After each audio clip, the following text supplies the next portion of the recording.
ရှင်လမ်းမကျဲပေါ်မှာဆိုင်ဖွင့်ရှင်နဲ့မြေတီးတန်လဲလိုချင်တယ်ဆိုရဲအဝယ်တော်တွေတက်ကိုကျွန်မဒီမှာမြေကွက်နေရာလေးရှာပေးထားတယ်ဒီမှာကျွန်မတော့က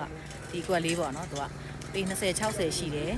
ပေ20 60အကျယ်ရှိတယ်စာရွက်စာတန်းပါမစ်မြေမျိုးစားဖြစ်မယ်လမ်းကတော့ဒီမှာမြင်တဲ့အတိုင်းပေ80လမ်းကျဲပေါ့နော်ထန်း6ပင်လမ်းစုံနဲ့ဆိုရင်တက်မှတ်တိုင်တာသွားတဲ့ location ဖြစ်ပါတယ်ဒီမှာပြီးရင်လမ်းအနေထားလေးပြပေးတော့နော်ကားမှတ်တိုင်တဲစင်းလမ်းလေးဖြစ်တယ်လားလမ်းလေးပြပေး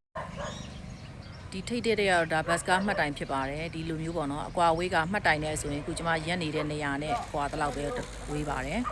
ကားမှတ်တိုင်နဲ့တော်တော်နီးမယ်ထန်း6ပင်နဲ့ဆိုရင်တမှတ်တိုင်သာစာသွားတဲ့နေရာဖြစ်ပါတယ်ကဲအယောင်ပြပေးမှာတော့ဒီမြေကွက်လေးပေါ့နော်သူကမြေအခြေကပေ20 60ရှိတယ်ရေနဲ့မီတာပါပြီးသားဖြစ်မယ်ပေါ့နော် location ကတော့ကျမတို့ရွှေပြည်သာမြို့နယ်အမှတ်6ရပ်ကွက်ထန်း6ပင်နဲ့ဆိုလို့ရှိရင်ကားတမှတ်တိုင်သာစီးရတဲ့ location ဖြစ်ပါတယ်လမ်းကျယ်ပါတယ်အိမ်ဆိုင်ဖွင့်မဲ့သူတွေလည်းအဆင်ပြေတဲ့နေရာလေးတစ်ခုဖြစ်ပါတယ်ဆိုင်ဖွင့်ဈေးရောင်းဖို့မကြာခဏလာပြီးတော့ Messenger တွေမှာ comment တွေမှာလာပြောနေတဲ့အဝယ်တော်တွေအတွက်ကိုအဆင်ပြေတဲ့နေရာလေးပါဒီမြေကွက်လေးကစာရွက်စာတန်းကပါမစ်မီပေ20 60ပါမစ်မီအမျိုးအစားဖြစ်ပြီးတော့အယောင်တန်ဖို့ကကျပ်သိန်း2500ညှိနှိုင်းစည်းနဲ့ရောင်းချပေးတော့မှာဖြစ်ပါတယ်